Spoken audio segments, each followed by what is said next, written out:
वालों ने बताया है कि इसी स्थान पर माओवादियों और पुलिस के बीच मुठभेड़ हुई है। बीजापुर मुठभेड़ की ग्राउंड रिपोर्टिंग करने के लिए ईटीवी भारत की टीम जगदलपुर से लगभग 250 किलोमीटर दूर इंद्रावती टाइगर रिजर्व के अन्नापुर और बड़े काकलेर के जंगल पहुंची। मुठभेड़ स्थल पहुंचने के लिए 200 किलोमीटर पहले 4 व्हीलर गाड़ी से, उसके बाद 45 किलोमीटर 2 पहिया गाड़ी और 5 किलोमीटर पैदल सफर का रास्ता तय करना पड़ा। इस दौरान कई छोटे बड़े नदी नालों को भी पार करना पड़ा।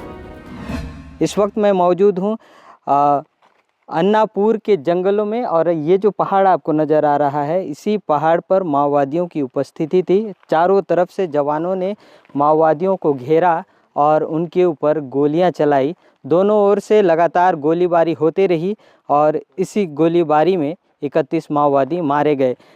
जब मुठभेड़ पूरी तरह से समाप्त हो गया तो जवानों ने आसपास के इलाके में सर्चिंग अभियान चलाया और यहाँ माओवादियों का कैंप था, और जहाँ पर दैनिक उपयोग की सामग्री माओवादी अपने साथ रखे हुए थे और जवानों ने उसे आग के हवाले कर दिया है। और ये आप देख सकते हैं कि कुछ अवशेष अभी भी घटनास्थल पर मौजूद है।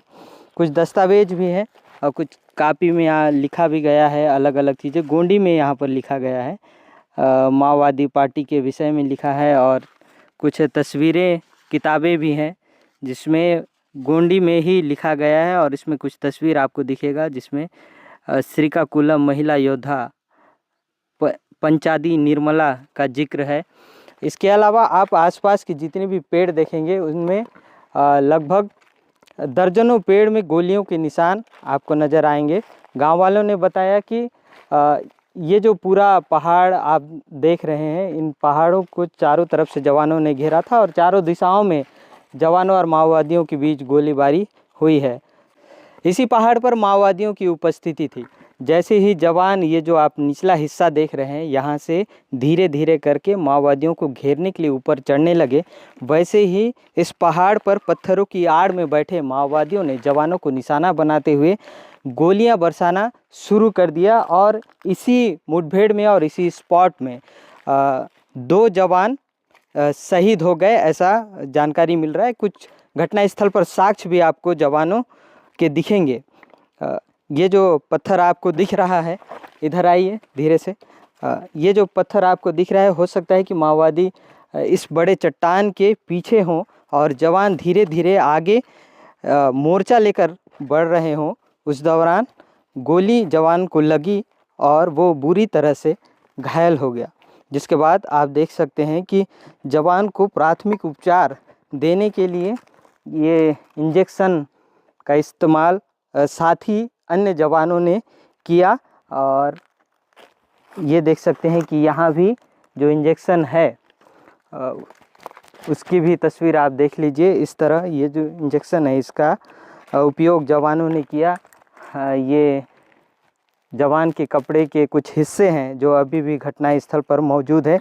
इस तरफ कपड़ा है जिसमें खून लगा हुआ है, और इस तरफ देखिए तो जवान का वर्दी है जो खून से पूरी तरह से लथपथ है।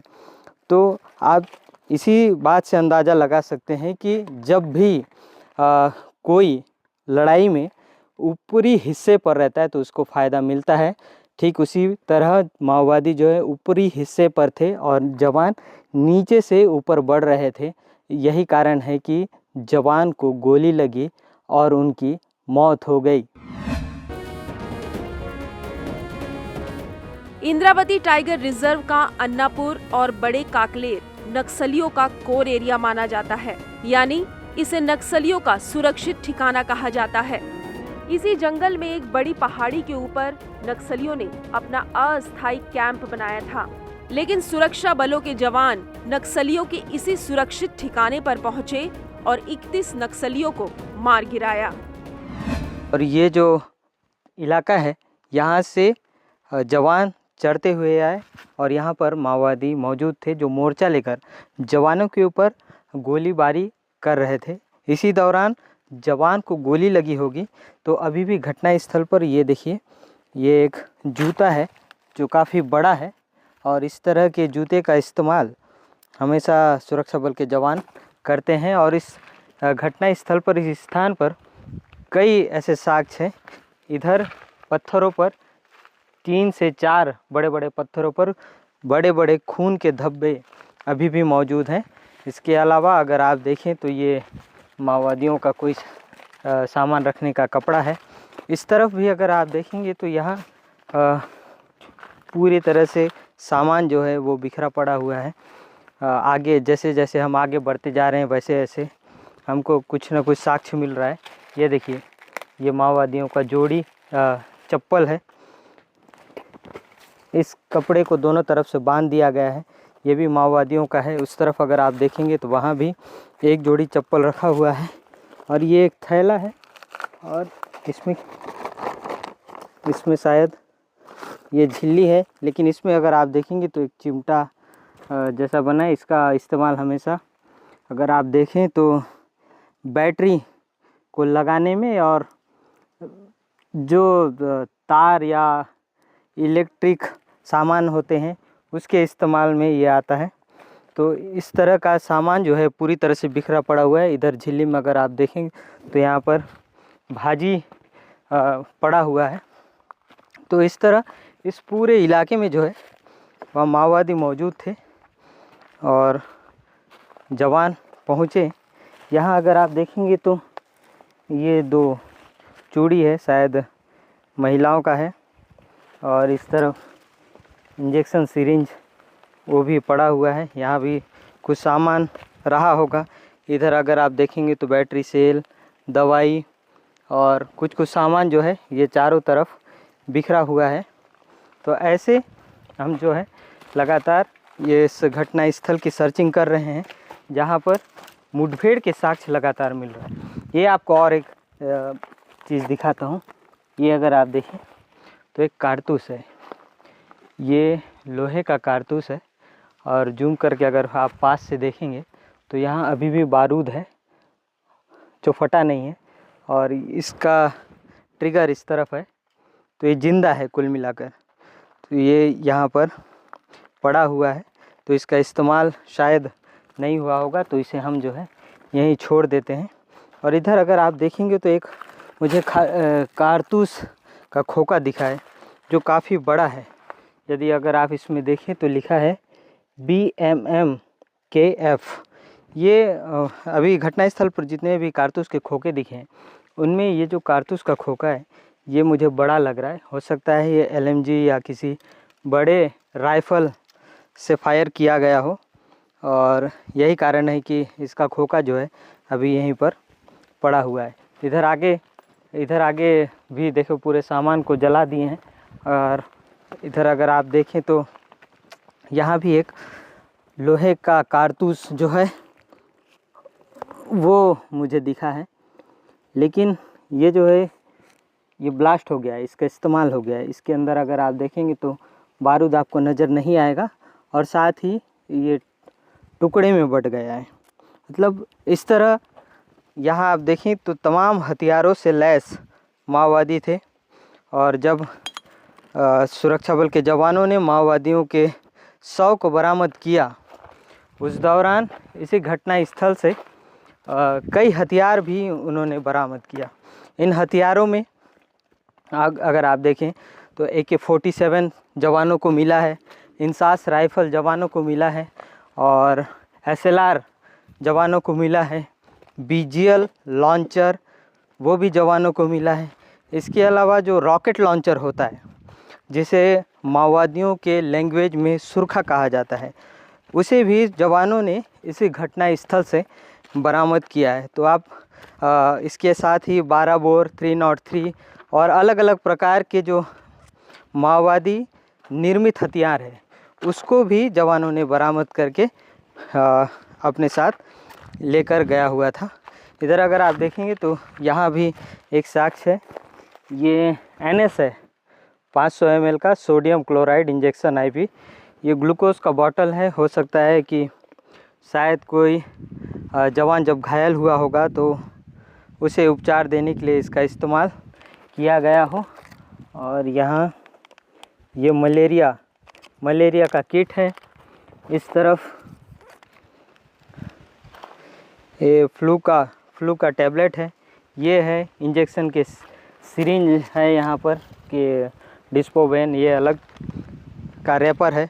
ये सारी चीज़ें जो हैं घटना स्थल पर अभी भी अलग अलग जगह, जितनी भी जगह हम यहाँ घूम रहे हैं, सारी चीज़ों को देख रहे हैं, तो हमें कुछ ना कुछ घटना से संबंधित साक्ष्य जो है वो नज़र आ रहे हैं। ये इस पूरे इलाके को जब पूरी तरह से अभियान समाप्त हो गया था, मुठभेड़ ख़त्म हो गया था, उसके बाद आग के हवाले कर दिया गया, जिसके कारण कई ऐसी चीज़ें हैं जो हमारी नज़र में नहीं आ रहा है।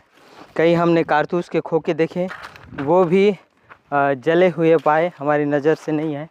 जगह जगह जितने भी पेड़ हैं वहाँ पर गोलियों के निशान हमको नज़र आए हैं। एक स्पॉट नहीं है, लगातार 3 से 4-5 स्पॉट है जहाँ पर गोलीबारी हुई है।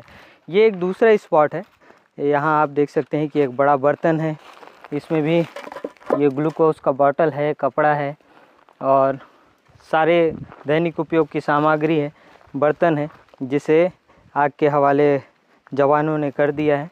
तो इस तरह जो है जवान मुठभेड़ के बाद सर्चिंग करते हुए पूरे माओवादियों के सामान को आग के हवाले कर दिया और ये जो सामग्रियां हैं वे यहाँ से साक्ष्य के तौर पर हमको नज़र आ रहा है। यहाँ दवाइयों की मात्रा अधिक है। ये देखिए, ये एक सिरप है, पता नहीं किस चीज़ का है, ये दूसरा दवाई, ये तीसरा है, ये 4, 5, 6, ये इंजेक्शन का सिरिंज है, ये दवाई है। ये अलग अलग प्रकार की यहाँ पर पूरी तरह से दवाइयों का एक पूरा बैग रहा होगा या फिर थैला रहा होगा। देखिए चारों तरफ यहाँ पर दवाइयाँ ही दवाइयाँ बिखरी पड़ी हुई है और इन सारी चीज़ों को जो है जवान आग के हवाले कर दिए हैं। तो इस तरह से घटना स्थल पर कई ऐसे साक्ष्य जो है वो हमको नज़र आ रहा है। यहाँ से करीब 1 किलोमीटर दूर पहाड़ पर घटना को अंजाम देने के बाद सुरक्षा बल के जवान मारे गए माओवादियों के शव और अपने साथी जवानों के शव के साथ घायलों को लेकर इस स्थान तक पहुँचे और उन्होंने जो है हेलीकॉप्टर को संकेत दिया। उसके बाद ये जो आपको इलाका मैदान नज़र आ रहा है, यहाँ पर इंडियन एयरफोर्स की Mi-17 को उतारा गया, जहाँ से मारे गए माओवादियों के शव को और शहीद जवानों के शव, साथ ही घायल जवानों को हेलीकॉप्टर की सहायता से ले जाया गया। ये आप देख सकते हैं कि घटनास्थल से शव और घायलों को लाने के लिए सुरक्षा बल के जवानों ने लकड़ियों का इस्तेमाल किया है और ये जो लकड़ियां हैं इनकी संख्या 30 से अधिक है। इसके अलावा लकड़ियों में शव को बांधने के लिए इस तरह से रस्सियों का इस्तेमाल किया गया है, जो कि कपड़े की है, प्लास्टिक की है। इस तरह लकड़ियों के अलावा एक दस्तावेज भी आपको नज़र आएगा, जिसे जवानों ने माओवादियों के पास से लेकर आया है। इसमें जो है आप देख सकते हैं कि ये माओवादियों का दस्तावेज है, जिसमें कुछ जानकारियां हैं वो अपने संगठन के विषय में। ये देखिए, जो नक्सली संगठन के लीडर हैं उनके विषय में कुछ जानकारी इस दस्तावेज में लिखा है। यहाँ करीब 20 से 25 पेड़ों को जो है सुरक्षा बल के जवानों ने काटा ताकि हेलीकॉप्टर को उतरने में आसानी हो, और जब हेलीकॉप्टर उतरा तो जवानों ने मारे गए माओवादियों के शव को और साथी जवानों के शव को और जो घायल जवान थे उनको भी हेलीकॉप्टर की सहायता से मुख्यालय पहुंचाया गया और फिर बेहतर इलाज के लिए राजधानी रायपुर ले जाया गया। तो ये घटना की पूरी कहानी थी। जिस प्रकार से केंद्रीय गृह मंत्री ने यह दावा किया है कि 26 मार्च तक बस्तर ही नहीं पूरे भारत देश से माओवाद का खात्मा किया जाएगा, उसी रणनीति के तहत बस्तर में सुरक्षा बल के जवान काम कर रहे हैं, अधिकारी काम कर रहे हैं और 2025 में उन्होंने एक सबसे बड़े नक्सली घटना को अंजाम दिया है, और जो कि बस्तर पुलिस के लिए काफ़ी कारगर साबित रहा है और बस्तर पुलिस के लिए एक बड़ी उपलब्धि के रूप में निकलकर सामने आया है। वीडियो जर्नलिस्ट गणपत भारद्वाज के साथ Sunil Kashyap, ETV Bharat, ground zero, Bijapur.